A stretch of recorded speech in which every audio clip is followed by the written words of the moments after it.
The Joestars work so well in their own universe because, well, they're built for it.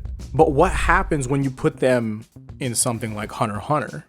You might know the video that I made for this previously about if the Joestars could pass the Hunter exam. This video is about how it would play out after the exams. So what could the Joestars do in the world of Hunter x Hunter?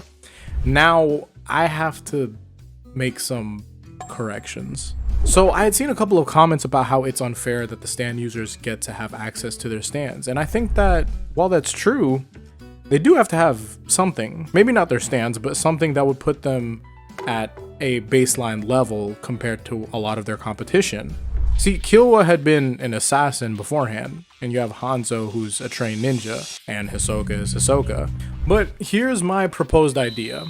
Everyone is going to have the intelligence that they've acquired throughout their part, but the stand users have their stands removed for a large period of time.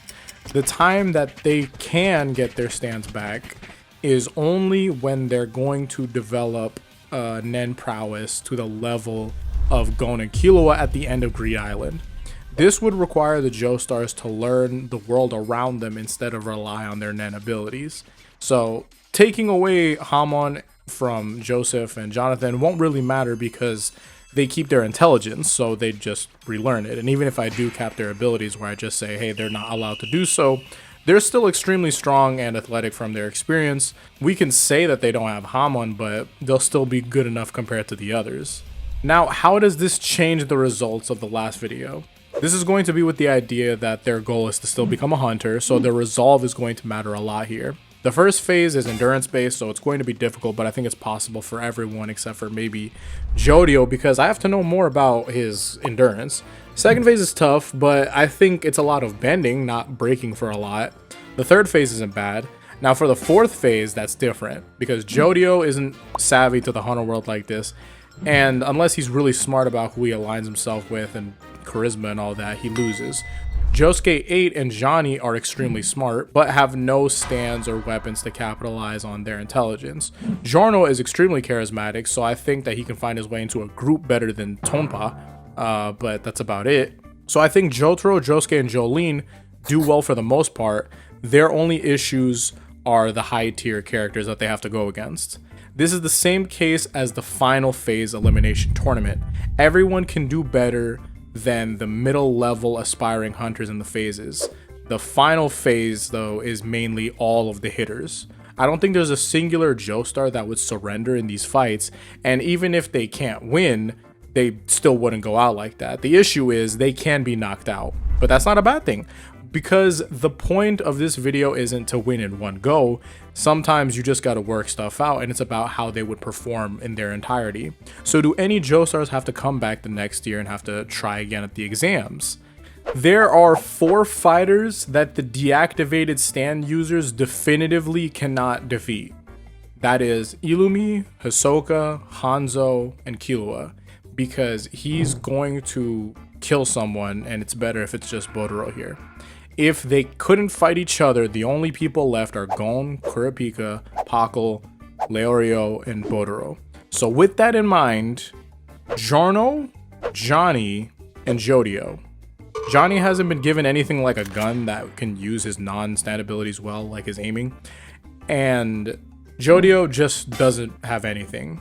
For Giorno, it was between him or Josuke 8. But I've seen Josuke 8 use his hands more, and someone had to get put up onto the chopping block because not everybody can make it out. So I was like, yeah, Giorno kind of just makes the most sense in this case. The physical strength of all the other Joestars combined with their intelligence is pretty strong, so I'm gonna say Giorno, Johnny, and Jody have to spend another year training, but everyone else moves on. So that's great. But how do they move on? Because the path of every Joestar looks different, so I'm gonna say let's start with Joseph because I usually don't. I think Joseph has the best journey in terms of safety, kinda. In the last video, I didn't have Joseph as any type of hunter because I didn't believe that Joseph would follow any established paths that we have. As a free character with no real goals in mind besides caring for his loved ones, he's just going to go on and do whatever makes sense to him. Heaven's Arena fits his personality perfectly. I think it's all entertainment, money, and a chance to show off, be a showboat and show off his tactical prowess. And here's how I think it works, right? Gon and Killua with no Nen were able to get to floor 200. I think that Joseph gets there very easily. After that, we're going to see amateur Nen users with reliable gimmicks, sort of like when, you know, you have grapplers and zoners being noob stompers. These Nen people are there. Now, I think Joseph deals with this pretty well. For my Joestar scaling and stuff, you can check on my Jonathan and Joseph versus Yuji video. But basically, Joseph is already capable of a strength that we'd see on the Phantom Troop with no Nen at all. In addition to that, Joseph is already extremely intelligent. He's the most intelligent. So unless people are one-shotting Joseph or the strength disparity is just so bad, Joseph's going to be around. Now, where do I think Joseph loses? There is bound to be someone who blitzes him with a Nen attack that he just can't see. Purely on that, he can lose. It would take a lot, and if someone is capable of that, they could just kill him, as that's allowed once you get to that higher level, because I saw Hisoka versus Castro, and, you know, Hisoka hard won that fight.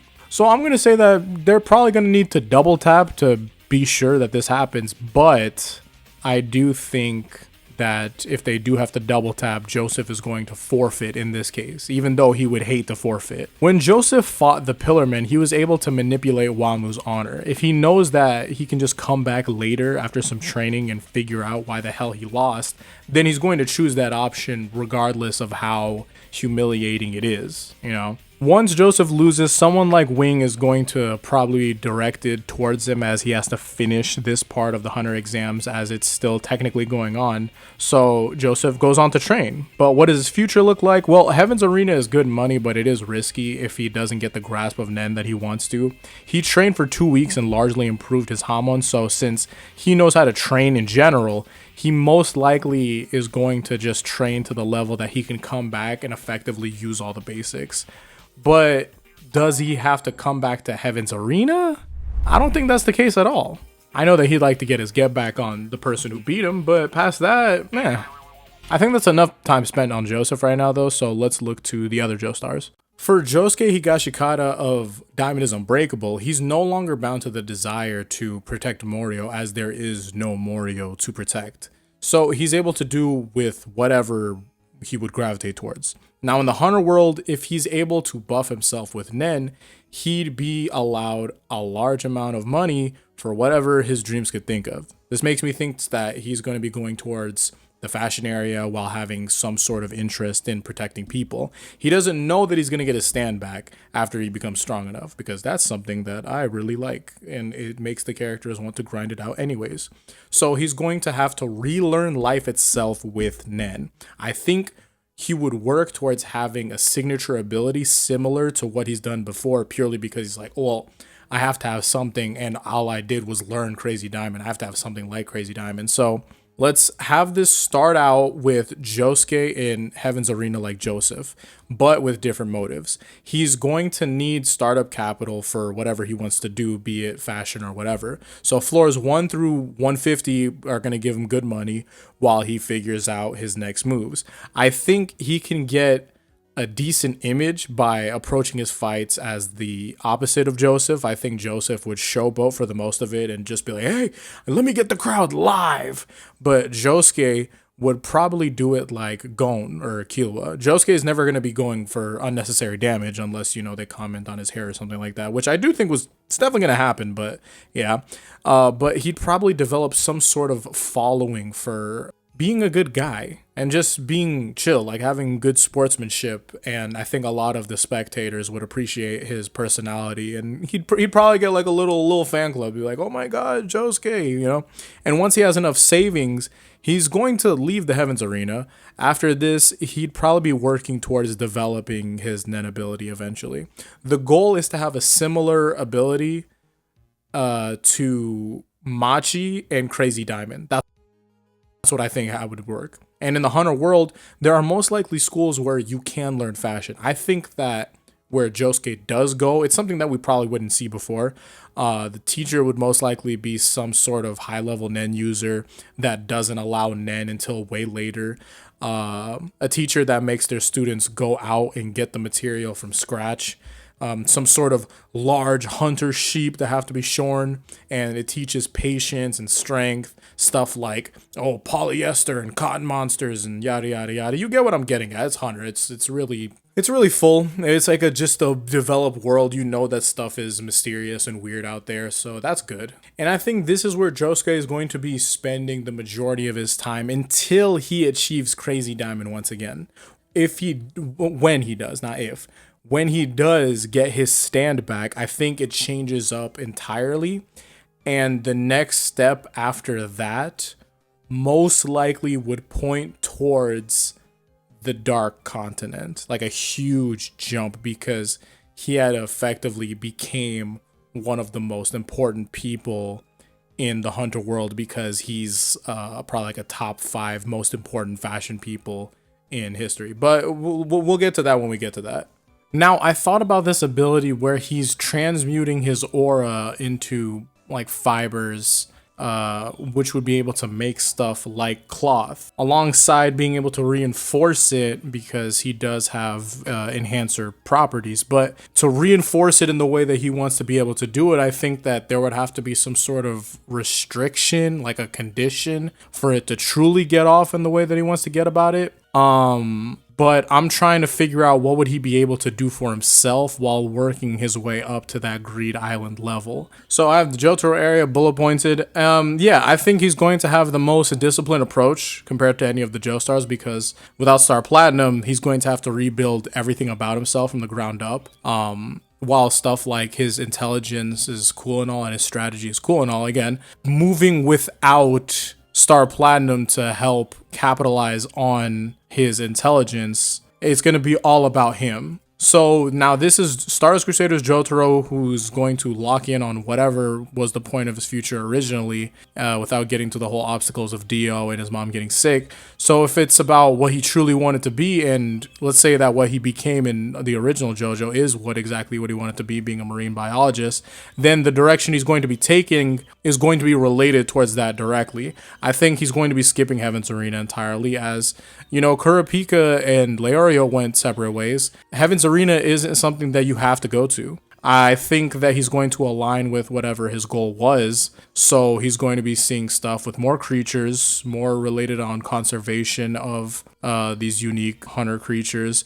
He's going to be going on expeditions, research missions. All of this is research based. So he's going to be building towards his intelligence as a general animal conservationist, but with a huge point towards underwater ones. I just think that since the hunter world is so different, then there's going to be a lot of aquatic things that can also happen to live on land too, for whatever reason. You know, it's a very zany world. I think his Nen development probably happens through a combination of, you know, having to do combat in general, but mainly studying. I know I'm going to be having him as an enhancer, but there's a lot more to this. I did have him as an enhancer with specialist capabilities, as crazy as it is. And over time, he is going to get his Nen ability. I think he's going to be working towards whatever his mind is being set to. So that means that it's going to be an ability is combined with both intelligence and strength. And most likely, it is going to still be called Star Platinum. Like, he'll call it out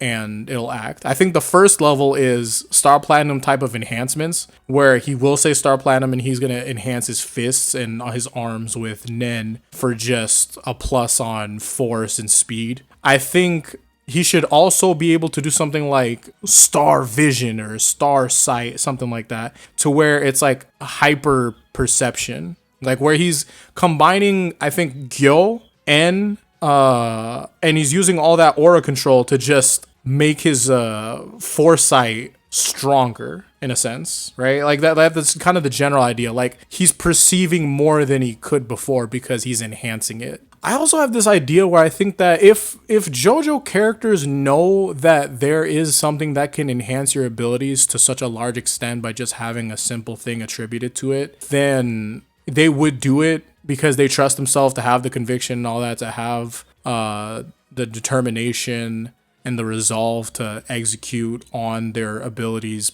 prerequisites, essentially. So something like this, he's going to set a condition where it's like, okay, this can only be activated in calm, focused states. I think Jotaro, he's going to unlock both his mind and his body to being a more stronger analytical person. So imagine it like in the same way that like a Saiyan would power up their stuff, he's going towards just like his arms, and then when he has to, it goes straight up into his eyes. Maybe not brain. I'm not sure if brain would make sense within the context of Hunter x Hunter, but you know, you get the idea. So I think, yeah, it would have to be a condition set to where it makes sense for him, and he can't do anything unless he's acting in his calm state or something along those lines. Because if this is Jotaro post part 3, he's going to be moving with the idea of like, okay, I understand moving with just rage was one thing, but how I truly got it over Dio was locking in. And yes, it was like he had his ability, and that did help against Dio, but he truly locked in when it was the most important situation. So therefore, this would help contribute towards making him better altogether. So because of this, I think that he's going to be training, he's going to be reading, he's going to be studying, he's going to be doing all this stuff. He's going to be moving like Leorio, but a lot more in strength stuff, I think, because he kind of wants to get that back. Because why would he want to be out of it? You know, I understand he'd probably live perfectly fine with just being like, okay, I understand my stand is gone, but it's just about what I can do. And I think that's the point. Like, it's about what he can do. And with all that he's learned with that entire journey, he's not going to let it go to waste. Even if it wasn't called Star Platinum or something in general, he's going to be something adjacent to it. So I think this is a creative aspect where it's like, hey, the viewer can put whatever they want to be in this thing. My idea is how I think it would work, but y'all can put literally whatever you want here. So yeah, I think both by building his intelligence with studying and training his strength, it's going to be a good escalation, and you're going to keep on feeding both sides to become an all-around great end user. So because of this, I think you would build great relationships with the Hunter Association and their research divisions, because you're probably like, oh man, this guy does have it all. He's really good with both, so we should probably get him involved in more stuff. So I'm going to say that he becomes not the go-to hunter, because there's a lot of people that would have seniority above him and power above him in general, but his prowess is more so like, hey, we should bring him around more. Like, the better we get this guy, the more useful it would be for our future. So Morel would probably be looking to Jotaro like, hey, I really respect your hustle. I'm going to be going over to the Chimera Ant arc soon. Obviously, they're going to say it like that, but I'm going to be going over to the Chimera Ant arc soon. I want to know if you want to come through. And that's when we truly see this new Jotaro show up, because we're going to see him from that arc all the way to Chimera Ant and see how well he's done. So once Jotaro gets to that strength threshold, he gets Star Platinum back. So I think it's not going to replace his abilities. I think that he's going to be combining both of them, because you have Star Platinum with its precision and power, and that comes back. But with a Star Platinum enhancement of Jotaro's self, he can move like Dio did. The way that Dio had moved with his strength and the combined efforts of the world's strength, I think that's what Jotaro would be able to do now. So alongside with all of Star Platinum's tools, which would help his analysis, you're going to have Jotaro turn up even further. He's going to have even areas where it's like, okay, Star Platinum's going to do the fighting, and I'm going to focus my Nen into my perception, to the point where, damn, he might have like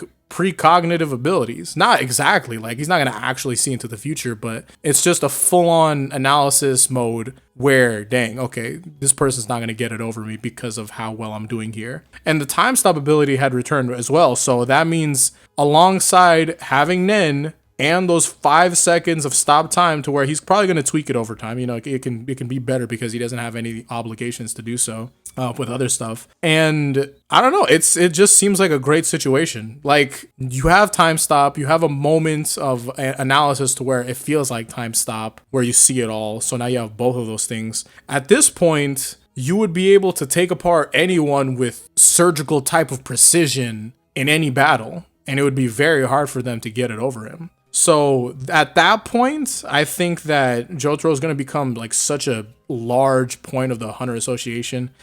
Zodiac level, questionable, because it does take a lot more. Like, those people are still really strong, but I think a combination of stand power and Nen power, he has a lot of reason to be considered up there. Plus, his stand moves faster than the speed of light. I'm pretty sure this is more than enough to be considered a Zodiac, but that's would be like, okay, hey, look, it's good for y'all because I know that you respect me, but it'd be safer for me to be in this higher position instead of me being potentially against y'all. You know, I think a lot of the world would move like that. Now we're gonna go on into Jonathan Joestar, and what I gave Jotaro by saying that he was gonna have a very disciplined approach, I'm gonna say with Jonathan he's gonna have a very textbook approach in a way that I don't think we've ever seen any other hunters move, except for Leorio, another Leorio example. But how I think Jonathan's going about it, you have to imagine, like, this is what, ye olden times with Britain, and this is Jonathan Joestar. He's most likely gonna be like, okay, well, I see as though I have completed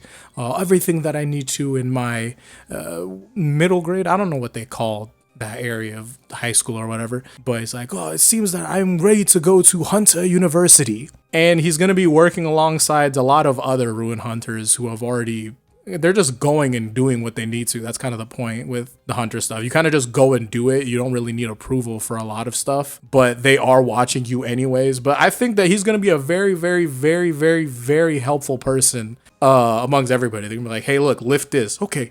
Move this over there. Okay, great. Like, he's not going to be a pushover, but he's going to be very helpful in where he needs to be. So he's going to be developing his Nen. He's an enhancer. And I think that whatever is truly needed, besides obvious like weightlifting stuff and, hey, we need you to move this over there, I think what people are going to be looking for is more structural sort of analysis stuff, because it would be weird to have a ruins hunter be solely on strength and fighting through stuff when ruins and treasures of those really old times kind of require extreme precision and intensive care, and you have to be fairly gentle with it. So something like brute forcing, like, okay, I have to enhance it all, like, I don't really think that's the case. I think it's going to be another perception check thing where he's going to be having to use more gyo and just stuff that like moves towards his eyes. I'm like, okay, I have to truly see what is the situation here. So his first ability of his own, I think it would probably be based on enhanced perception. I don't really see any reason why it wouldn't be, but I understand that like we have like, oh, there's more personality based stuff because we had Gon and his Janka and stuff. But Jonathan is going to move sort of not like a chameleon, but he's going to be like water. He's going to flow into every way that he needs to. It's going to be relating towards what they need the most. And it's going to be about being an intensive person, being about a very precise person who cares very much about these ancient sites and all that. But alongside that, I think that he would develop his own physical ability, more active combat ability, and it's just more so about enhancement. And I think it'd be precisely about the way that he had learned Hamon. He's going to be using that towards Nen. So in the way that, like, I imagine that you're picturing something like, okay, so he has Hamon and Nen at the same time. Almost. He's going to eventually, right? Because let's say if we took away his Hamon, you know, he's going to relearn it. But let's say that it was just completely like banned, like it just doesn't activate until he gets to that level of strength on his own. I think setting a good condition about like, hey, if I don't breathe in the way that my ability calls for, then it won't work. So that'd be an easy way to make Hamon styled breathing essentially, because like, hey, look, I have to meet the requirement for this. If I do, my strength is enhanced, not tenfold, but enough. Like, it's going to be a large increase of Nen. And because of this, of him focusing on just enhancing in this specific regard, where all he's going to have to do is just like, okay, I'm going to do some more push-ups, going to train my Nen, going to do some more push-ups, going to read a book, train some Nen. It's just going to be in a continuous circle of just enhancing himself. So where I do think that he would actually beat out the progression of Gon and Killua because of how much time that it had been before Greed Island and like before the end of Greed Island too. And this is someone who's just throwing himself directly into the mix. As you know, as they say, immersion is the best type of learning. And this is for the one that's using Duolingo, and you know damn well you're not learning anything on there. But yeah, the peak point in Jonathan's life here would be when he finally gets his Nen to that Greed Island point. And oh my gosh, he has both Hamon and Nen at the same time. Because if we still have that condition from earlier, then just doing his regular Hamon stuff would already have a Nen boost stacked on top of it due to his condition that he had set with the breathing. And oh my goodness, that just sounds ridiculous, because alongside that, you would have like a sun boost. Like, let's say he's out in the sun, that's another boost on top of that. If it's no sun, it's just dark place, I mean, it doesn't really matter, you know, it still happens regardless, because Ripple goes, Den's gonna go. It doesn't need the sun part, but he can add another thing where it's all like, hey, look, I have solar power, you know, like the Pokemon ability. I'm even stronger than what you think I was. That'd be amazing. This, at this point, if he is this extremely perceptive, strong guy, I would say that he's definitely ready for being a backup in the Dark Continent arc. Like, not like one of the main people that we already know. Like, let's say there's Rune Hunters that have been there. It's just like, okay, we've been here for like 20 some years. Jonathan does not have the tenure to get into those positions immediately, but he is going to be around. He's like, okay, I can maybe I can help. But the issue is the Dark Continent, like we didn't even get there.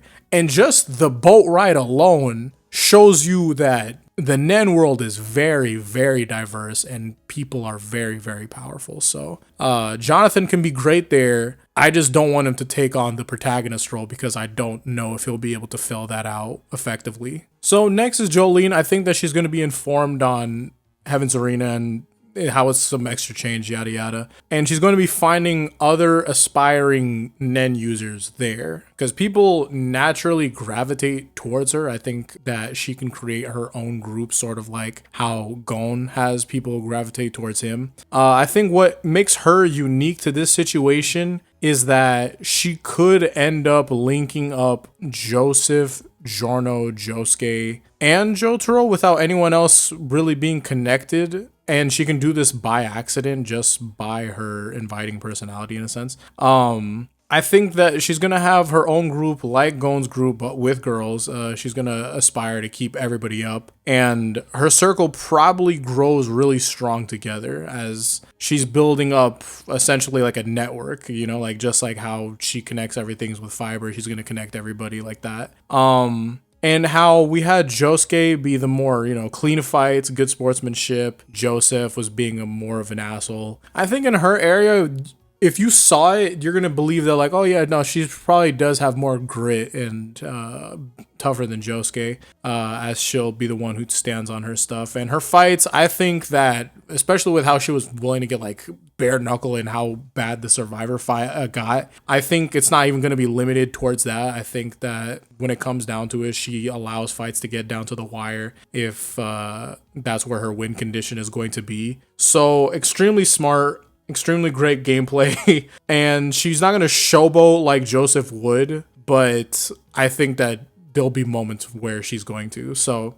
after that, and she gets a good amount of change from Heaven's Arena, that pretty much gives her the freedom to travel wherever the heck she wants to and start seeking out other overlooked hunters for the most part. And this kind of goes into this thing where I have an idea for Giorno's area, but we're going to get to that point. But I think that her area, like her pocket of the hunter world, is going to be like its own little clan, essentially. It almost doesn't sound like anything in specific, but you have to understand that this is like a completely different world where there are no obligations to the stuff before in the JoJo world. So she could truly do whatever she wants to in this case. And once you have enough money, it's like, okay, what am I going to do? Travel? Yeah, probably. And she can go on and do whatever she wants to, finding other hunters that are similar to her in her situation, and just build up a group, like build up her own type of gang, sort of like how she did in Stone Ocean, just out into the world. And I don't know, for lack of a better term, like you can legit have Jolyne like some sort of, like, she has president aura. Like she has the ability to just rally people, and like they're like, oh, I trust her, I could trust her with my life. Like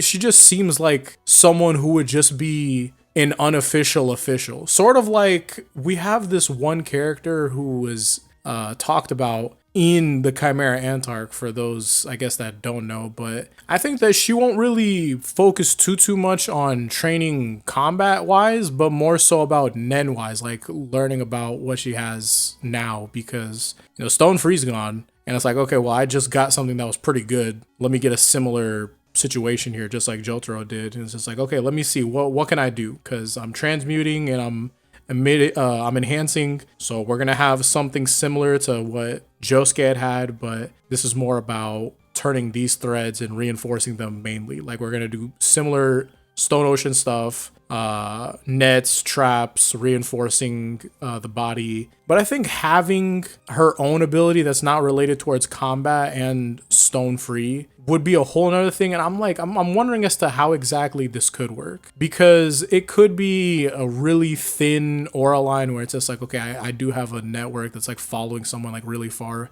just like how Machi had done that. Kurapika had to use Gyo to see it. It's like, okay, let's cut that off. They can't catch us like this.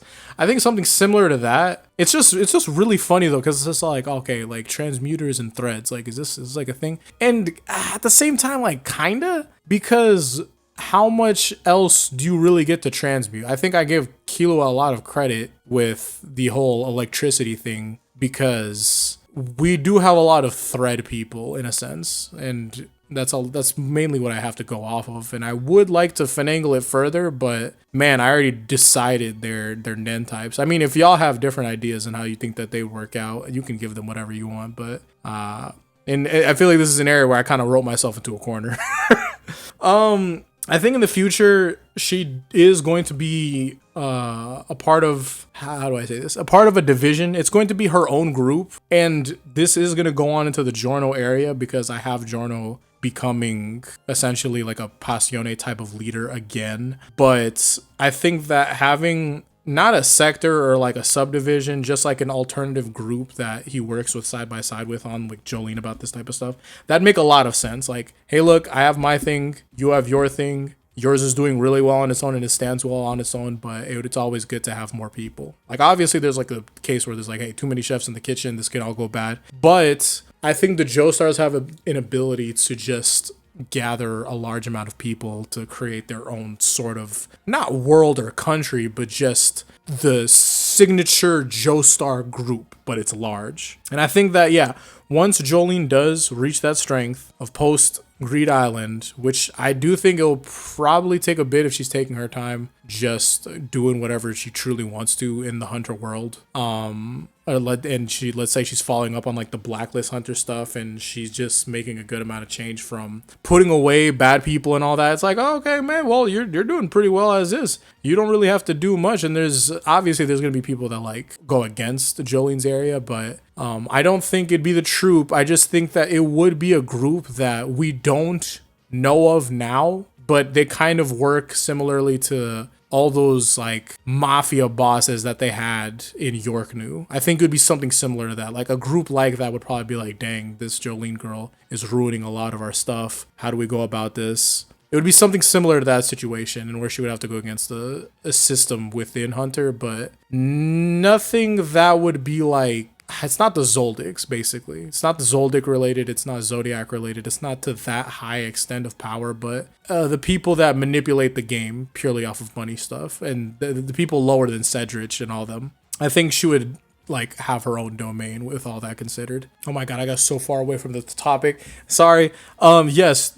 when she gets to that level of strength, Stonefree's gonna come back again, and now she has the ability to, she can project she can transmute Nen like in combination with her stuff. It's enhancer and transmuter, so she has the ability to enhance what would not normally be able to be enhanced. I think essentially she should be able to enhance her stand abilities, but the issue is that Nen normally goes towards like, if it's a transmuter, it has to be some sort of physical thing, and the enhancer, it's another physical thing, and stands aren't physical. But I think that there would be some sort of there'd be some sort of power that she'd be able to combine with Stone Free and just make Stone Free stronger and just be a better version of, not Machi's ability in specific, but I guess Palm, like a better version of Palm for sure. And in terms of name, I'm really not sure. I made a drawing preemptively, but it's interesting. It's all like, okay, I can transmute my aura, maybe turn it into something that would go along these threads. You can burn the person, tie them up, slice them up with how sharp the string could get. Like you could turn but it's just trying to figure out what would fall in line into Jolyne's character, because there are ways to change this up and make the abilities like very versatile, unique, all that. But trying to keep it in character is my issue currently. So if anyone else can have a further version of it, yeah, I think the most developed version of an ability that I have so far is going to be Giorno's, and that's going to be coming up soon. When it comes to the Giorno Giovanna area of this video, I think that, not alongside the fact that he's going to be a blacklist hunter type of thing, I think that he's going to try to re-navigate his position in the whole life idea with his character and character design. Because without gold experience, it's just such a large difference. I understand it's the same case with like Josuke because he's had Crazy Diamond for so long. The same case goes for Giorno, but to like a higher extent, I think, because Giorno required gold experience to live. So if he's going to be learning a new Nen ability, it has to be something that's going to be relating towards what we understood gold experience as this symbol of life and life giving. So we're going to be having him be in beast hunter type of areas.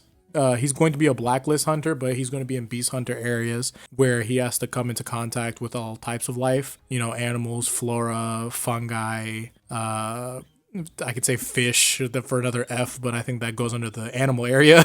This aligns with his natural just inclination towards life. So it's going to take a bit, but I think that this, of all the things that he would be working towards besides truly figuring out what the whole hunter world is, he's going to be figuring out his ability. And what I gave him is essentially the, not opposite of Crollo, but the Giorno version of it. So I wanted to give him this, the Book of Life, you know? I feel like it's something that has always been used in all types of character design, but I feel like this is the perfect moment for it because sort of like how Crollo moves, he's going to be having this record book, right? And there's all types of things that he has in there, and they are infused and manifested with Nen aura. The restrictions, I think, would be that he has to move sort of like Crollo also, to where he has to be the one to make contact and record said being. So complex beings in general, the ones that are very powerful or just very intricate and not that simple, and in places like he has to go further on, not Dark Continent stuff, but just very more important types of life, this is going to require more Nen, right? But the fact that he's a specialist, he is going to be able to do so, and he's going to be able to do well with them. So I think he'll be able to enhance them, enhance the animals and all that, the constructs more so, beyond what they were naturally able to do. But it is going to require a lot of Nen. So it's something that he's going to have to train. He's going to have to train his Nen reserves. And I understand it's like, I'm making it sound like Naruto and chakra reserves, but it's just something that he will have to get accustomed to. So he's going to be in an area, not just farm-like stuff, but just people that need blacklist hunters to take care of stuff, that help beast hunters. And he's going to be in the field. He's going to be going on and finding not only animals that need help, but just other people in the world that were forgotten in a sense. Sort of just like how Bruno had sought out people to join Passione, except he wasn't actually like seeking them out. It's just like they happened to come across due to fate. So I think that's Giorno's case too. So he is going to begin this team, like a really low-key version of the spiders, like the early spiders essentially. And he's starting his own Passione, his own Phantom Troop for the sake of good. And I think that he understands what it is to be overlooked and to all this experience that he's learned in Golden Wind. So he's going to be building up a reasonably sized network, I'd say. And this is the reason why I had him overlap and connect with Jolyne, because I feel like they connect in that regard. So let's say that over time, you know, he's building up a big enough network to where the Hunter Association, you know, they have to recognize them because they are a decent group at this point. And this is where people do feel safer and better. But it's sort of a dark horse situation. Like, you can't ignore them, but at the same time, they will be sought after again because of it. Like, they were originally overlooked, but because they're going to be a part of an organization, I feel like that's going to have more eyes on them for stuff to be harmful and stuff to affect them. So because of that, that will require Giorno to take the offense. And this becomes not finicky, but concerning, because you're going to have like, oh, we need to take care of people, but these people are getting killed. So what do? We save the people? Not just that. We're going to have to kill the killers. This is going to be an issue because obviously, you know, you want recognition from the government in a good way, but depending on who's getting hit and who's intertwined in the Hunter Association in like a negative way, like it's concerning. So I think that Giorno's group, it's going to become like a pipeline for the unconventional people, the unconventional hunters who have never been truly qualified, but they have heart, they have determination, and it's something that the hunter world needs. But you have a bunch of people that are also have heart, but it's like it's the overlooked ones. It's not the protagonists. So eventually Giorno is going to get to that strength.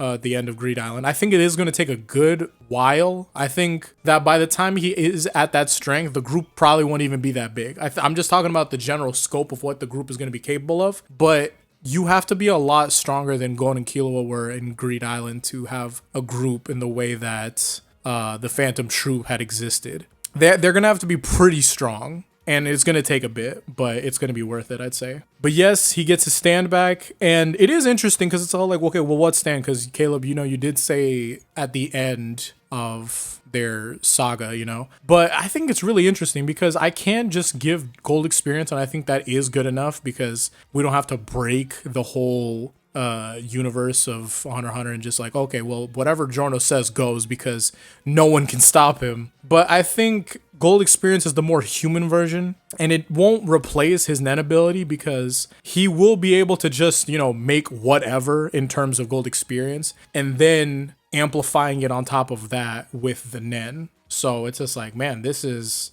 going to be busted because he can conjure up whatever he wants. He doesn't necessarily have to make contact with it. He just has to have an idea of it and it'll come to. And he can just keep on making them stronger, more intricate, more powerful. And he would be, at this point, a very unstoppable character. Like as soon as he gets to that Greed Island strength, he would go surpass that, like immediately by having access to his stand. He would be a Chimera Ant arc level threat or even more than that. I'm giving it like a lowercase thing because I'm just more so picturing it rather than using direct scaling. But yeah, I think that he would be strong enough to contend with troop members. It's going to take some stuff. I would like to maybe, I don't know. It would be great to have like a power scaling video about this and just like, oh, how would this work? But that's like a spin-off of a spin-off of a spin-off. So I'm not sure. But I'd say that the organization at that point, because Giorno gets so strong, they're a very legitimate force. Even if the Hunter Association doesn't recognize them, they can't look away from them. And I think that he's going to be one of the greatest hunters that there was just because of his hustle. And I don't think stuff like, oh, is he going to go to the Dark Continent? Is he going to go to the Chimera Antark? I don't think stuff like that would actually check out for him. I think he's purely just going to stick towards the organization. And his journey is not going to be going forward, but just more up. Like he's just got to, okay, we have to build better. We have to reinforce it with great hunters and good people and all that. So yeah, that pretty much would end off Giorno's journey. I think that if I was to give him GER, I think that he can definitively take care of himself, but he's going to be hurt with how much the hunter world is going to attack at his people. Because if they know that they can't get to Giorno, they're going to go for everyone else, and that's going to be the most unfortunate thing. We already have someone who's going for all of the weaker members first in Hunter, and it looks really sad regardless of what this group had done. But it's like, man, wow, this is a threat. And that would look similar to Giorno's stuff, I think. And you probably won't beat Giorno, but man, you can make him hurt, unfortunately. Now we're going to be going on into Josuke 8. So after Josuke completes the Hunter exam, I think that he would try to go home. I know this is a situation where it's all like, I'm dropping the characters into the universe and they're supposed to just like, oh, okay, we'll figure it out, go on and do what you can. But Josuke at the end of his thing, obviously everyone has like it would be great to go back, but I think Josuke has Yasuo and that matters like so much in general. So to know that, man, how did I get here? How do I go back? I feel like that would be the situation. Like if I force his character to be all like, no, you don't even, it's not important. But like, that's it. How do you make that not important? That would just be like, okay, like how would they go about it in a practical sense? But I want it to be within their character. And I think that this is going to be something that he's like, okay, I really do want to go back. The problem is he doesn't fully understand where home is or how he's going to get there.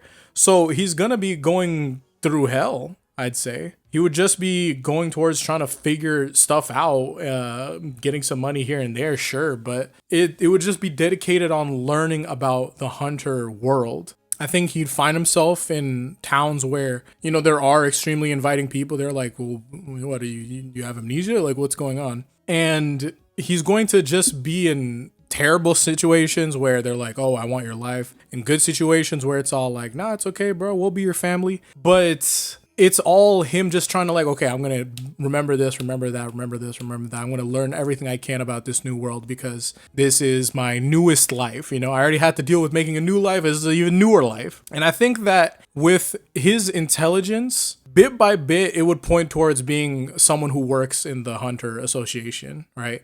Like he's going to be doing temp hunter assignments and stuff. And he's probably like, hey, look, I want a job. I'll do whatever the heck you want me to do. And it's something, I don't know, his motivation isn't something related like the other hunters where they're just like, I'm trying to move up the ranks. He's most likely trying to be like, okay, I'm trying to look for a good, stable situation to where I can figure out how in the hell do I fix what just happened. So I think in terms of his early abilities, he will have bubbles again, right? They're going to be Nen bubbles. I made him a specialist conjurer. So Nen bubbles, you know, that seems pretty straightforward.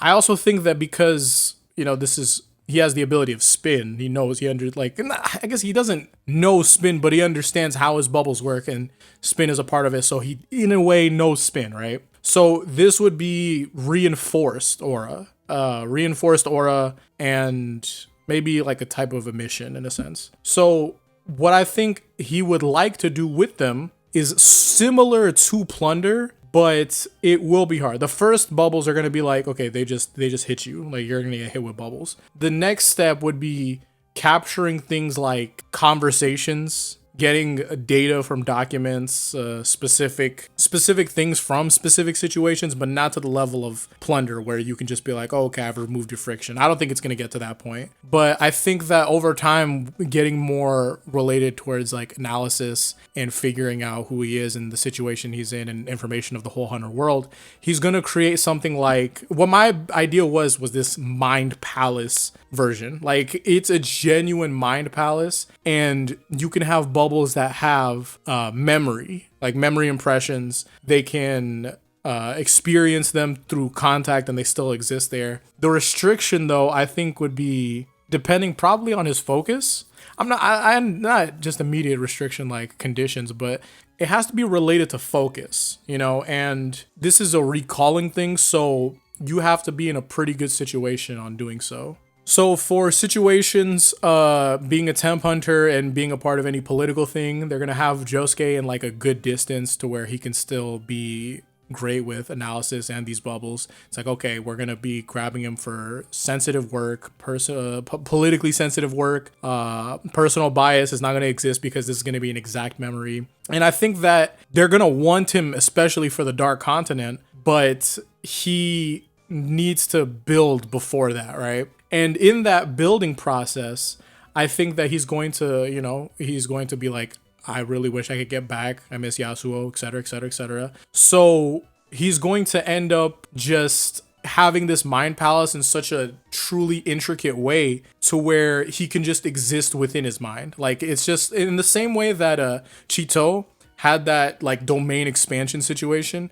We're going to have this mind palace situation to where it's like, okay, these are my memory bubbles. I can fully envelop myself in all of my memories and everything that I've ever experienced that I can still remember. I can reinforce memories. And this would also be extremely helpful in showing other people's what he had seen. But I think that it would also be really cool to see that if Josuke could consentingly enter someone else's mind and take apart that whole situation. The issue is that, like, I think a good restriction would be like the only way that you can see other people's mind is if they allow you to. But if you had that like kiss ability that they had in York New, to where someone can just be, oh, okay, I'm gonna let you do whatever you want, then he would be able to just like, okay, if like alongside another hunter, they'd be able to invade anyone else's mind, figure out everything possible. So at this point, he would become probably the most important person, not the most important person, but he'd be so important because you can examine someone's mind and then just figure out, oh, okay, I know all their abilities, I know all this thing. You just know everything about them for what their brain allowed you to, essentially.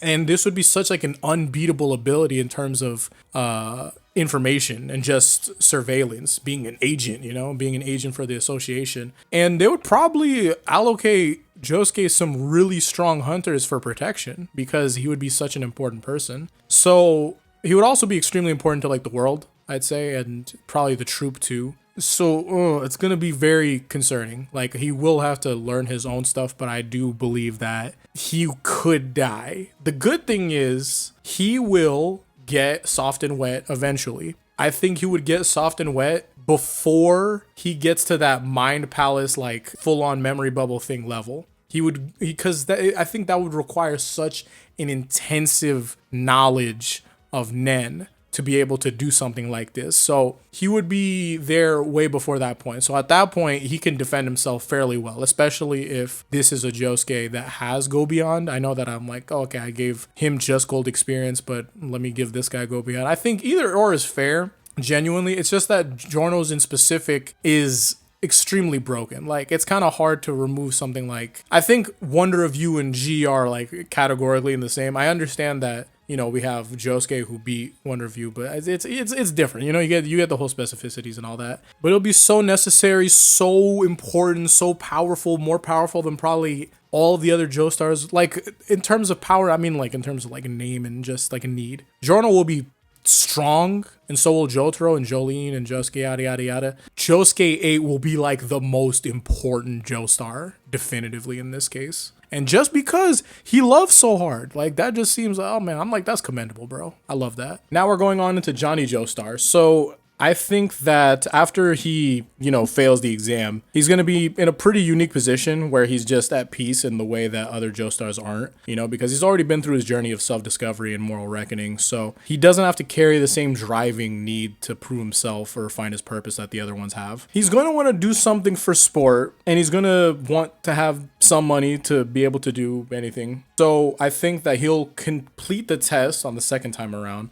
but he's going to try to figure out what comes next, right? He's not rushing towards Heaven's Arena for quick cash like Josuke did and Jolyne and Joseph. And he's not going to be diving into specialized hunter work immediately. I think he's going to be continuing to take his time with this new world and what role he wants to play into it. So after first failing and then dedicating his time to physical recovery and just training in general, spin training. After that, Johnny will pass the hunter exam, and then I think he would commit to beast hunter specialization, because we know that he cared a lot with horsemanship and he was very much an expert for this. So I think that trying to translate this into, I guess, a horse area for the hunter world, or just in general, beast management, that'd be a whole different thing to get into. I think that he would develop a good enough reputation as a beast hunter who handles pretty decent cases, probably more endangered species protection stuff, maybe not impossible cases, but just reasonable working, resolving conflicts between villages and beast territories, specializing in general in stuff that can be rode, stuff that is just like, okay, this can be like a horse in a way, just something that works alongside people. Now, as for his abilities, I think that he's going to be naturally developing everything as he already knew Act 1 through 3.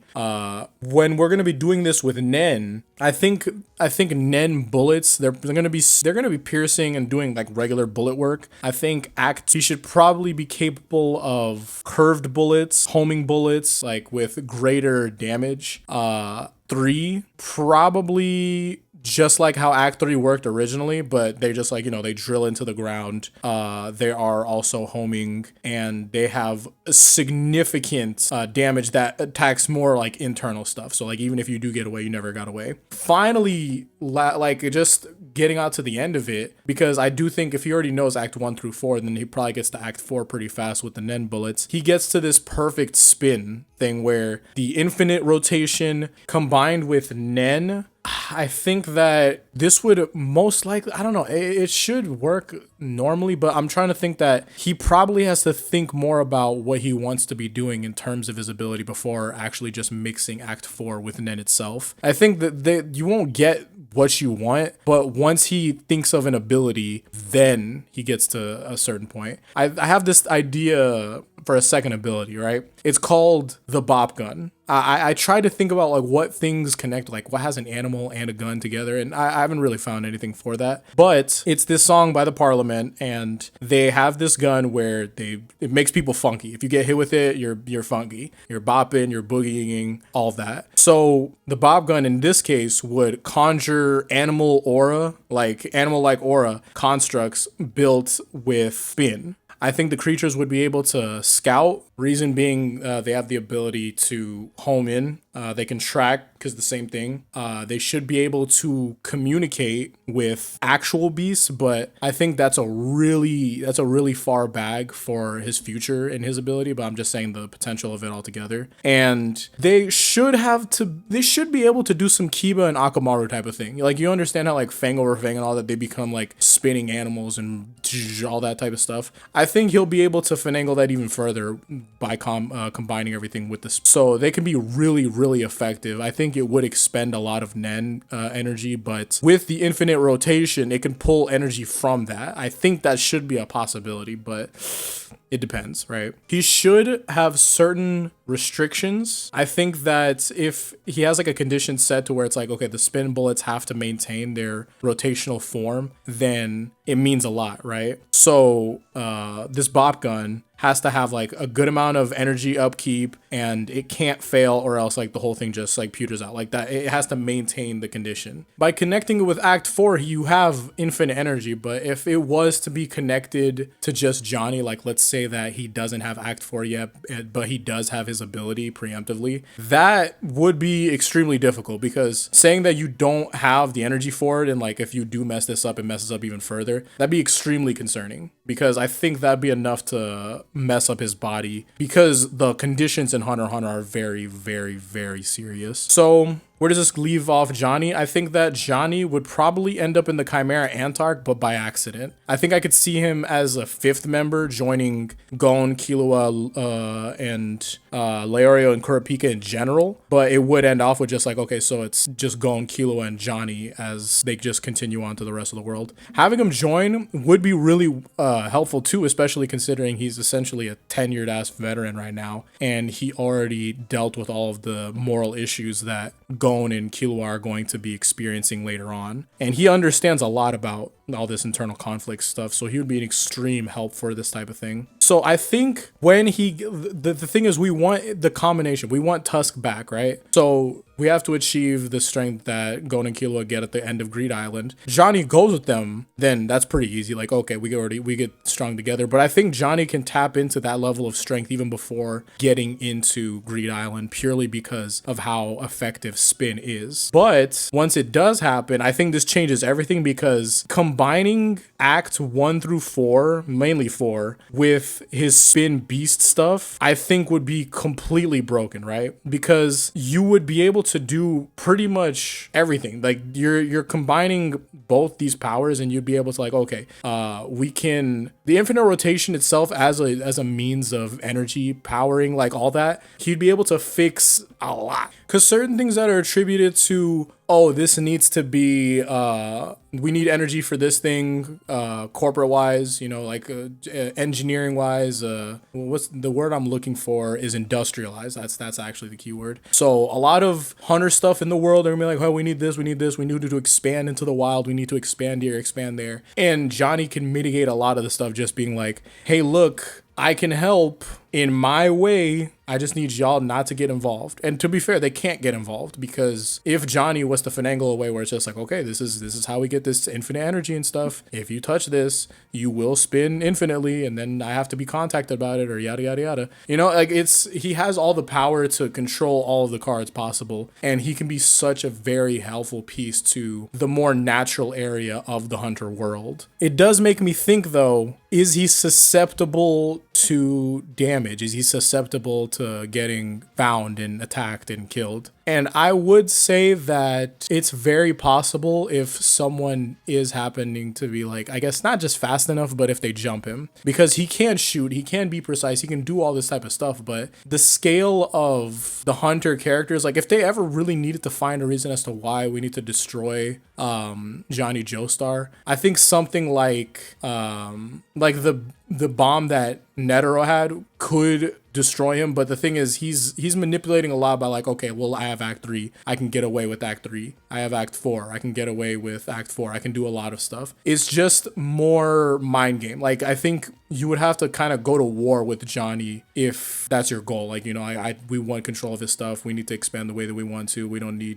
like the way that he's going about it. His is too animal centric. We need it the way we were going about it originally. So I think that inherently, like, his goodness brings problem, as crazy as it is. Like, it just brings problems, because it's very easy to have characters have problem with you. Like, I think it just makes sense. So would Johnny be fine in the end of this all? I think that as long as he's playing back, it's not that, like, I think that Hunter characters can just kill Johnny when he has, like, both Nen powers and Act 4. It's just more so that they can ruin everything else around him, sort of just like how I was talking about the Giorno stuff. So we don't want to write it off. But yeah, I think that he can have a good life. He just has to play so far back, like on some, not Nausicaa, but just like, I don't know, maybe Tarzan type of stuff. Like, he has to play pretty far back to just make sure that I'm helping, but I'm not drawing too much attention. I think that's the main focus. As for Jodio, dog, this video is so long and we don't have much of Jodio, but I don't know. I don't know what Jodio stuff. Like, I don't know. He tries best. Well, we'll see later when people do have more of an interest towards Jodio and we have more evidence for Jodio's character and his decisions he'd make, and et cetera, et cetera, et cetera. But yeah, this was such a long video. Oh my goodness. Y'all do not understand how long it took. But yeah, thank you all for watching. Hopefully we have a better process for this, because it did a lot of stuff had happened, and I don't want to get any personal shit, because I don't want to develop parasocial relationships and all that. I don't want to be a good content creator. But yeah, thank you all for watching. It means a lot to me. If you got to this point of the video, I really do appreciate you. So hopefully I'll see you on the next one. Until then, peace out and Godspeed.